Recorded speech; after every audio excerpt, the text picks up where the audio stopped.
Hey there, this is kind of another entry on what happens when you get stuck. So I looked at some statistics today. I'm trying to get from Delta, Utah to Auburn, California.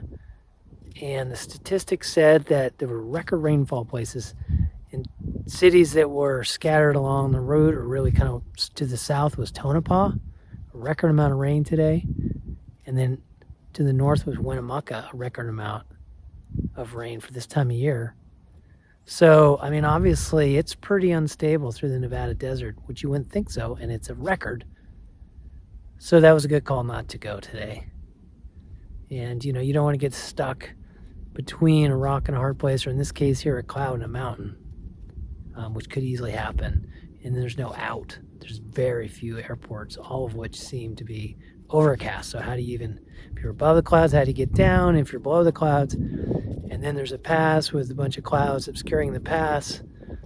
Let's say several passes past your airport, maybe 50 miles past it, and then you're just like, what do? Go backwards, and then all of a sudden that pass is obscured. So I just didn't have an out, and so that was a real good call, even though I'm going to be stuck at this airport now for 2 days, 2 nights, and that's tough, but it's safe.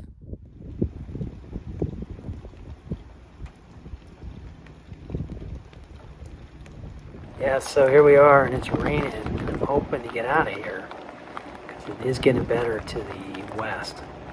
And actually the satellite shows this blowing through, but it's really keeping your head up, that's for sure. This whole cross-country stuff is not for the faint of heart. Okay, so let's talk about that criteria, and I think this really helped me out, because here we are on day 3. I'd spent 2 nights. I really want to get back to my home base, but I had to be smart about this.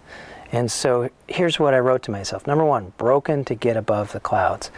So you get weather reports from the AWOS system, the Automated Weather Observation System, and I needed broken at the very least so that I could get down. And even technically, it really has to be VFR where you have correct cloud spacing with those rules.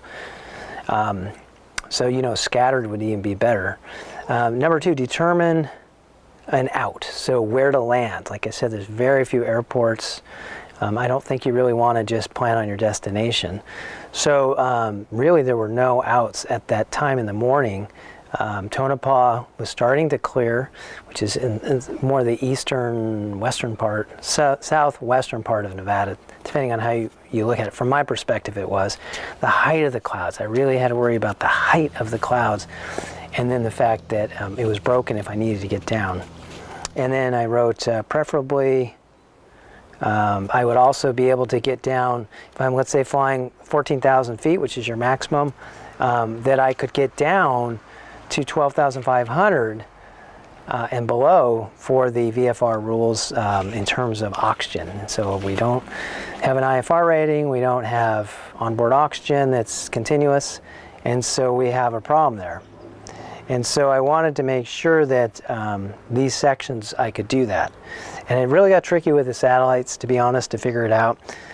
Part 2, I'll explain to you kind of what I experienced between the satellites through, weather.gov. There's actually a satellite that goes west. Satellite I looked at, Pacific Southwest section. And you can animate it too, so you can really see kind of what's happening with the progress. And then, so I wanted to continue on. So Monday I talked about a flight path.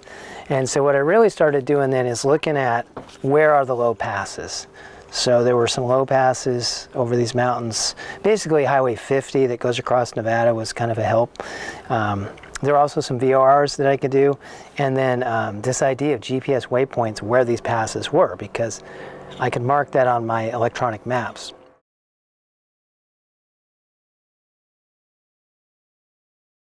Hey guys, so here we are on part 2, and I wanted to talk about basically how tricky it is with the satellites and then the airport reports. And I had very few of those, by the way. So the satellites are pretty good. They date stamp themselves. Depending on which one you're looking at, it could be every 10 minutes, it could be every hour. But the tricky part is when you're flying, it's not exactly what it looks like. You're not exactly where you thought you would be. The terrain varies and makes the clouds more or less. And so you have to take the satellites with, I guess a grain of salt is a phrase you would use, but it's just a guide. I think the better ones are the airports. And so, for example, Tonopah was saying it's clearing out, and Ely was broken. Those were all more or less on my flight path, but very few other reports. So that's what made this tricky. It was a hybrid between the satellite and the airports. So I wanted to show you now on the map specifically the route and some of the challenges with the topography, something called orographic lifting, and then something related to the stability of the air. Is it rising and continues to rise as it's forced up, or is it stable? Okay, so I'm just in front of the map here to show the flight path and the topography, and then explain a little bit of what orographic lifting and instability is about. So first of all, let's just take a look at the places we're going to take this flight. I'm in a pinch trying to get across the Nevada desert to the Sacramento Valley. Let's take a look at the geography. So Delta, Utah is an airport, and it's just south of Lake. If you hear Great Salt Lake, and then here we have Delta.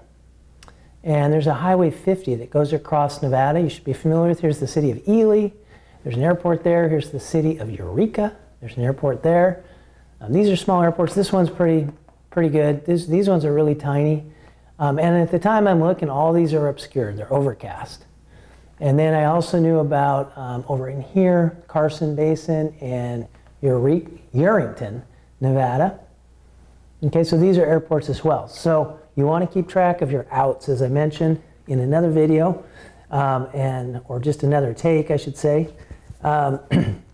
Okay, so what I did for route planning was, first of all, figure out where the tall mountains are. So we have the Great Basin National Park here. Wheeler Peak is 13,000 feet. And so this area of getting into Ely is going to be a challenge. The next thing is, and here's Ely. The next thing I had labeled the Three Amigos, because there's like three ranges here. They're very tall. 10,000 right here, 11,800, 11,788. Monitor range right in here. So I knew this is going to be a challenge to get across the Nevada desert. And keep in mind, at this whole time, we have a low pressure swirling around here, and it's slowly breaking up. Maybe in the basins here you can see the ground, but on the ranges you cannot. Here in the Great Basin, or the Basin and Range province of the United States. So as the air is swirling around here, it's being pushed upwards through these mountains. It's like a blanket of clouds here. And so as air hits, let's say Wheeler Peak, it's forced up. And so clearly, it's going to be higher than these peaks. The clouds are. And I can't go through the clouds because I am VFR, visual flight rules. And so basically what I had figured out is you're going to go around these. Okay, so I had routed around here, but now I'm getting away from my airports. There's one other airport that I looked at. It was Tonopah. However, there were lots of clouds in the way. So unfortunately, I really had to navigate through here, staying below 14,000 feet. We did actually have oxygen, which was not continuous, but we had canned oxygen with an oximeter to make sure that I was staying well oxygenated and clear of the clouds. And so we had to navigate around this. By the time I got to western Nevada, the clouds were starting to break up, but it was only until this part here. And fortunately, I didn't have to worry about this area here going above 14,000. However, I still was at 13,000 feet or so. Going that direction, you're supposed to stay at 12,500, but I was unable to do that, so I had to be a little higher than that, heading this direction, westbound, and then descend into my home base here in the Sacramento Valley. The other thing I want to say real quick while I'm looking at the map here is when the air mass is colder, which it was, it tends to draw. It tends to, basically, I don't want to say draw, but it encourages air to continue to rise until those densities match one another. And so there was quite a bit of instability in the air mass as well, adding to this. So I had to wait many days actually to get across the Nevada desert.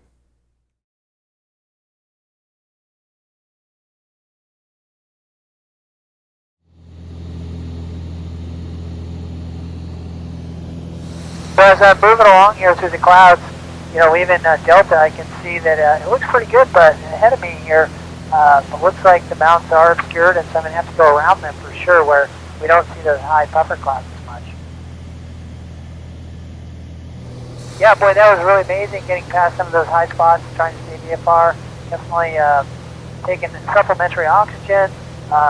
There are some breaks in the clouds that I've been seeing.